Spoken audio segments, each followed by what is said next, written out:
The gliders, also known as sailplanes, are a kind of aircraft that differ from the rest by their ability to fly great distances without the need of an engine or propulsion of any kind, even gaining altitude during their flight.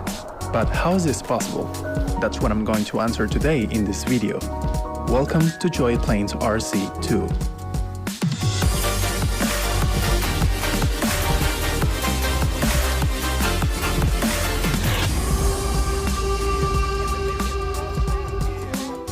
Personally, gliders are my favorite aircraft because they don't need an engine to fly, and because of the long, impressive wingspan they have.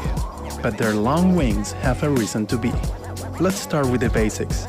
We know that an airplane can fly or glide without an engine, but in the process, it will gradually lose altitude, and depending on its weight, aerodynamics, and other physical facts, it can go down faster.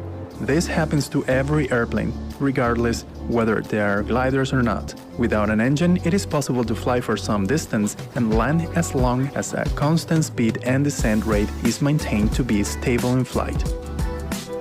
But the gliders are designed to take full advantage of this balance of forces. Gliders are made with lightweight materials, and the weight is distributed at strategic points in an efficient manner to improve air penetration. And the configuration of their wings allow them to have more lift with less aerodynamic drag. As a result, their glide ratio is one of the most efficient among all airplanes. The glide ratio is the distance that the aircraft can travel in respect to the lost altitude. For example, a Cessna 172 has a glide ratio of 9 or 9:1, which means that if its engine stops, it can fly from 100 meters of height for about 900 horizontal meters. In modern gliders, this gliding ratio can be between 40:1 to 70:1, which means that if a glider has a 50:1 glide ratio, then it could fly for 50 kilometers if it starts flying from 1 kilometer high, making it capable of covering long distances in this way. Still, it is impossible to gain altitude for an aircraft that moves through a static atmosphere without the use of propulsion of some kind. Luckily, our atmosphere is not static at all. To gain altitude, gliders can take advantage of various atmospheric phenomena.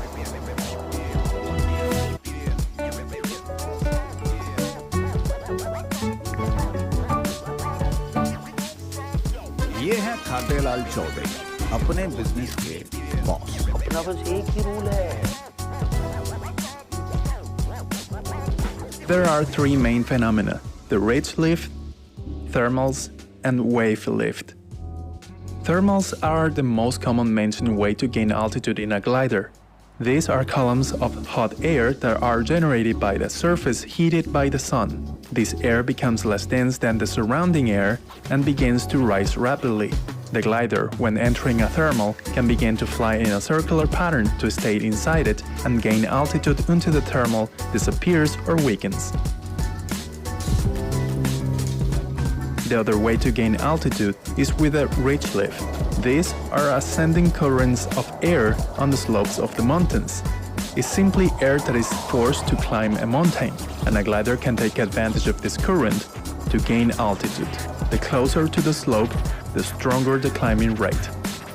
The last kind of lift is the wave lift. It's about using the waves generated after the air passes through the mountain. These waves extend for several kilometers and are invisible waves, similar to the waves on the sea. Using these strategies to gain altitude, a glider can stay in flight for many hours. This is totally free and clean energy that glider pilots gather and manage to get the most out of it. However, to make the glider take off, you will need an airplane that will tow it to an acceptable altitude where the glider can start by itself. Another way to take off is with a tow winch from the ground. But the altitude gained in this method is not as much as the first method. Hopefully, in a sunny day, the glider can take thermals and fly longer. Other ways to take off in a glider is from the mountains, with a system of elastic ropes on a hillside, or by having a retractable propulsion system integrated into the glider that is only used to take off or gain altitude when needed. Why long and thin wings? The thin wings generate less aerodynamic drag than the common wings that are seen in self-propelled airplanes. In this way, the glider can pass through the air with less difficulty, obtaining the same lift and losing less speed than other airplanes. Another factor that helps for better aerodynamics is the design of the fuselage, making everything as smooth, thin and aerodynamic as possible, which is why the pilot enters the cockpit in much the same way as a Formula 1 driver in his car, almost lying down.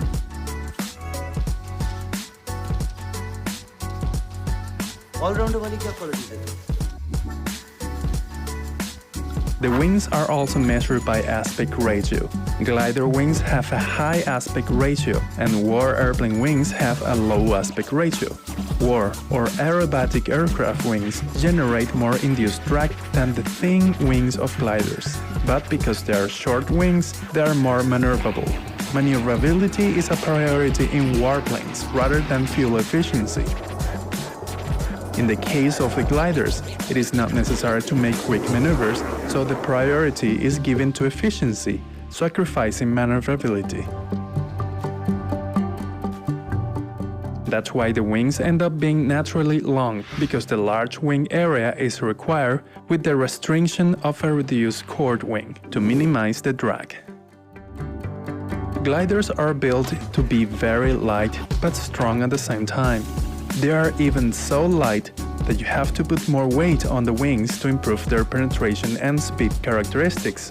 This is done by filling the glider with water ballast in special tanks inside the wings. The total weight of this ballast can be even higher than the pilot's weight. The water can be drained during the flight in case the thermals are not so strong, and must be also drained before every landing. In the beginning, gliders were made out of wood with fabrics or metal, and then the use of composite materials like fiberglass, carbon fiber and Kevlar was introduced, achieving a very huge structural resistance with very light weight. Flight instruments. Gliders are equipped with the basic instruments that can be found on any other aircraft, except for the flight instruments associated with the use of an engine. The most used and necessary instruments are the anemometer, altimeter, variometer, and compass. You can also find a turn coordinator, sometimes an accelerometer, and tools like a radio and a GPS. One of the most basic indicators that are still used even in high-performance gliders is the yaw string. It is a small string, generally red, that is placed on the outside in front of the pilot that indicates the wind direction in regarding to the glider flight. If the string is not centered, it must be corrected using the rudder, and that way the pilot makes sure that he is flying efficiently. Otherwise, that means that the fuselage is off the course by some degrees in respect to the airflow, and that generates a lot of drag. It is important to be aware of the speed of the glider at all times, since if the glider gets too slow than the recommended speed, it can lose some control and also get into a stall. Also, depending on the design, there is a specific speed in which the glider has a maximum efficiency between descent and distance traveled.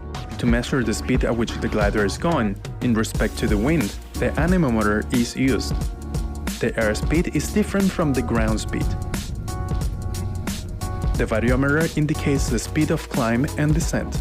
This instrument is super important to know when the glider is beginning to climb, usually when it enters a thermal, and thus stay within the thermal. The gliders are equipped with a system that generates a sound depending on the speed of ascent or descent. With this sound, you can more easily identify if the glider is going up or down without having to look at the indicator at all times.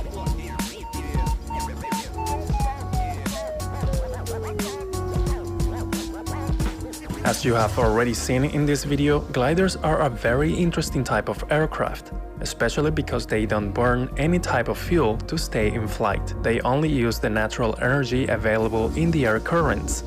Nowadays, gliders are used for sports and recreational purposes.